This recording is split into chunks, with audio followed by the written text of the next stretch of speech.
In March, Benedict XVI met with a group of Jewish leaders from the chief rabbinate of Israel. During the meeting, the Pope reaffirmed the Church's declaration Nostra Aetate of the Second Vatican Council, which outlines dialogue between Catholics and Jews. Benedict XVI noticed that according to the Nostra Aetate Declaration of Vatican II, the acknowledgement of the rich common spiritual patrimony makes dialogue necessary and possible.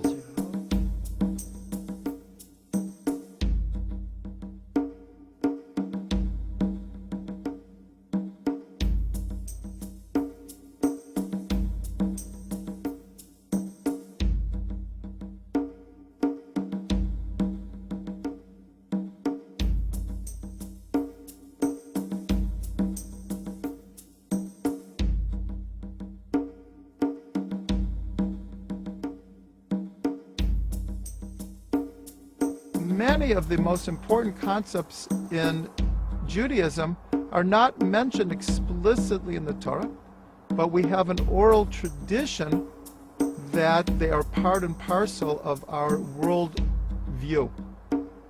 Where we do see the concept of reincarnation is in the mystic tradition. The classic work of Jewish mysticism is the Zohar, which has its source from 2,000 years ago, from Rabbi Shimon Bar Yochai and his students, and it was later edited and disseminated in Spain approximately 1,000 years ago. And in the Zohar, which is quoted liberally in all Jewish learning, the idea of reincarnation is mentioned over and over again, and it begins to reveal the secrets of how reincarnation works and almost a who's who in the Torah itself.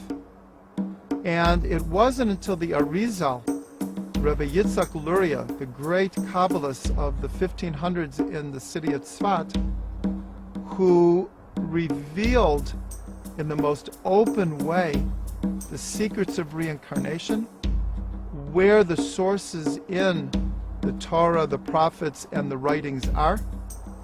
A few hundred years after the Arizal, the Baal Shem Tov, the founder of the Hasidic movement in approximately 1750, popularized the teachings of the Arizal and especially of reincarnation. And there are so many stories of the Baal Shem Tov revealing to people who they were in previous lifetimes.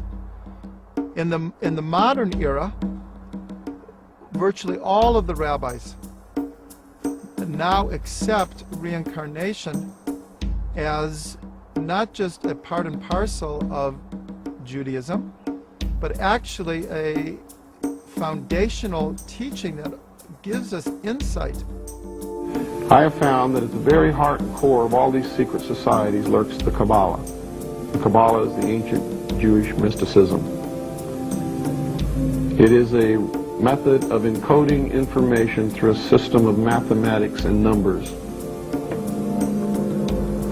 It is some of the most ancient knowledge that man has ever possessed and has been kept secret and given only to those who have proven themselves worthy through the process of initiation.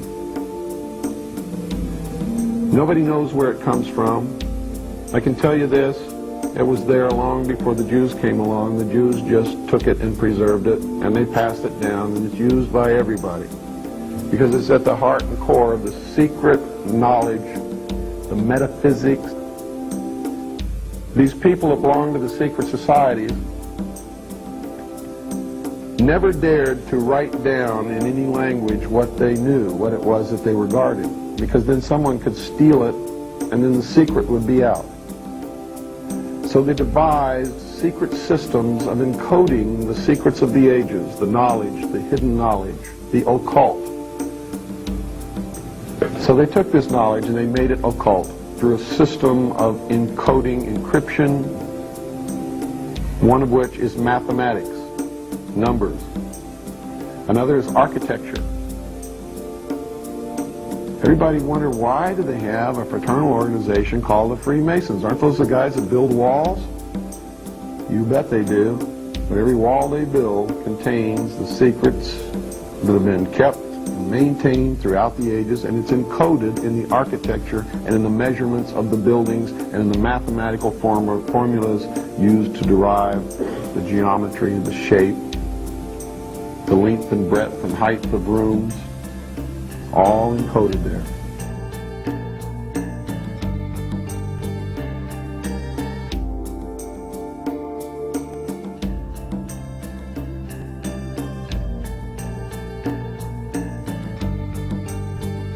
None less than the famous and holy mystic Rabbi Chaim Vital, who is the major expositor, student of the holy Arizal, Rabbi Isaac Luria, the father of modern-day Kabbalah.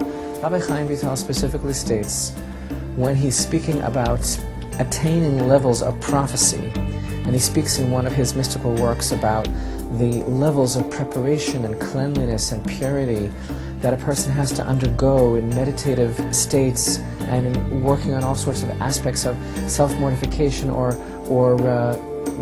refining the character traits in order to become a vessel to receive proper prophecy. Rabbi Chaim Vital states that this applies to non-Jews as well as to Jews.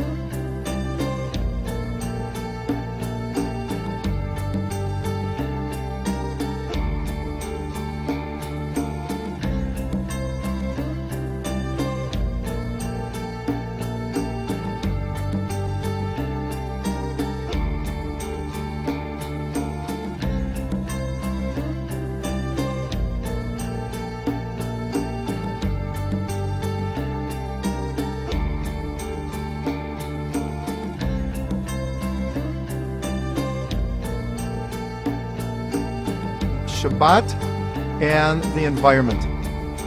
When we think about the environment, especially today, in a world that is increasingly worried, and for good reason, about the consequences of global warming and climate change. So we look at the environment as a sensitivity that man needs to have to the world that he lives in. That there needs to be an equilibrium between the forces of nature. And because of this constant cycle, the whole Jewish lifestyle and calendar is based on 6 days you shall work, and the 7th you shall rest. And it's week in, week out, month in, month out, year in, year out. So we get in touch with really what's a divine cycle. And that appreciation of cycles, of course, tunes us in to the cycles of nature that are all around us.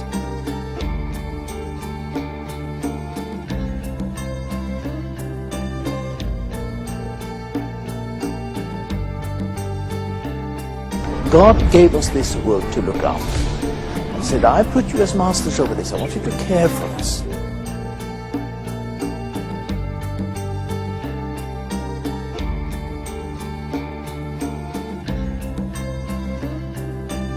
Now, there are many today who are driven by a mindset that they want to get as much as they can for themselves. They are driven by consumerism. They buy and spend and throw away.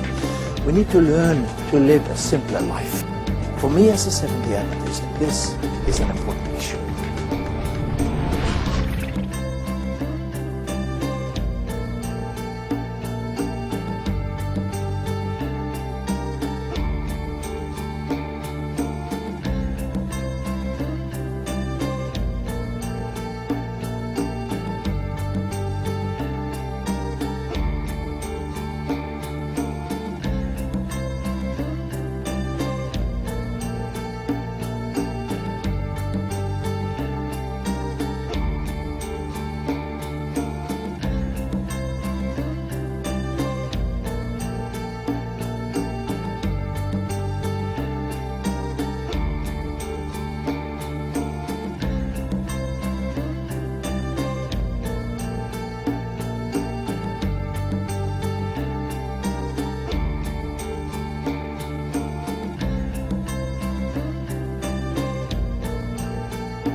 this planet.